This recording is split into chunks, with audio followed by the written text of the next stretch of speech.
Today, with my team, I am leading staff from National Gender to the county of Isiolo, and my other commissioners, the CEO, the Director Corporate Service, Director Program, are in other 19 counties. And I will tell you why we are all over. So briefly, I will read for you why we are in Isiolo County and 19 other counties. A nationwide study on the status of girls' education in minority and marginalized community. Our goal is to generate a concrete evidence on the barriers and opportunities shaping girls' enrollment, retention, transition, and learning outcome. This evidence will inform policy, guide resource allocation, and strengthen practical action in both national and county levels so that every child, especially the girl child, has an equal opportunity to learn and to thrive. Although our director here is also concerned about the boy child, which also as a commission we are concerned. So for today we are undertaking the study on a girl child, but very soon we will also embark on a study affecting the education of a boy child. The study comes at a critical moment. Schools have reopened for third term, a decisive period for candidates preparing to sit for their national exam. The Commission calls on the Ministry of Education to ensure learning is uninterrupted and that pupils are adequately supported in the final stretch. We emphasize the need to full resourcing of capitation so that school can provide a stable, safe, and dignified environment for learners. We know that when schools are underfunded, it is the girls who often bear the brunt through absenteeism, early dropout, or poor preparations. This is why investing in education is not only about classrooms and textbook, but about protecting the promise of equality enshrined in our Constitution. The Commissions value the cooperation of county government, teachers, parents, and community in this work.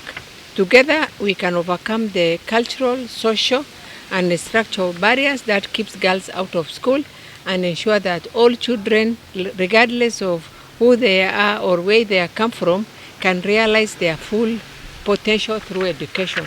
So to support this statement, my team will be touring schools in about 9 wards, from Chairab, Chari, Siricho, Garbatula, Kina, Oldonyiro, Burat, Ngaramara, and Bulapesa.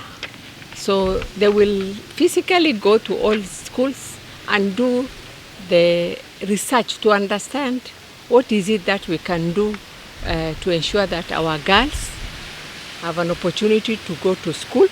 For those who have dropped out of the schools, what can we do to ensure them that they're integrated back into the schools? I want to appreciate the director once again because she has shared with us some of the challenges that will form part of our research finding and also will support us to do an advisory to the President and to the Ministry of Education.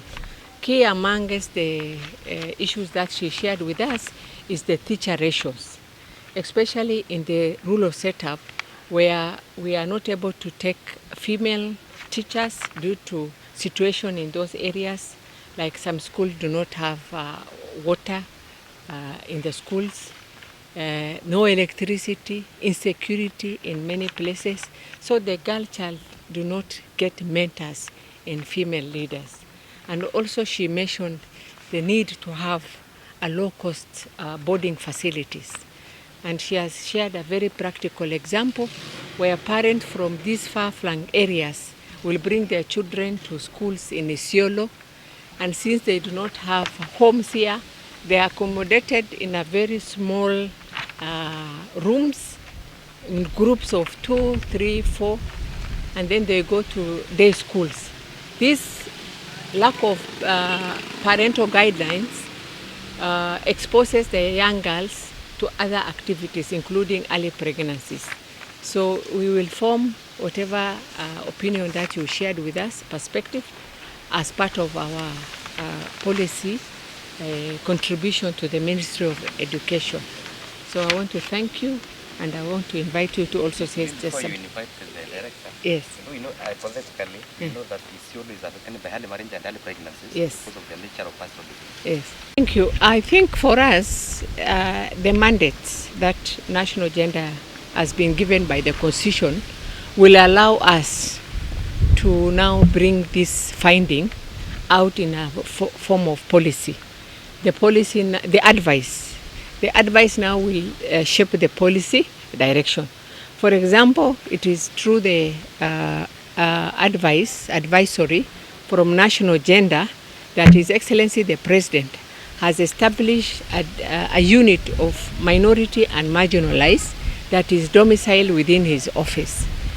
And currently, we are in a process of developing a legislation that now will cover all these issues of marginalization, what can be done. So this will also now form part of the contribution to what is already ongoing. For example, what the director has told us about the need to have a low-cost boarding. This is a low-hanging fruit. It is something that we can quickly address through the Ministry of Education, even at the policy, at the presidential level. So for me, I think as national gender, with now real raw data, we'll be able to take the next action. And then not only just advising, we will also keep monitoring whether our advice has been implemented or not. And of course, we have the powers to go to court. We have the powers to summon anybody, including the Ministry of Education, if whatever we have advised is not taken into consideration.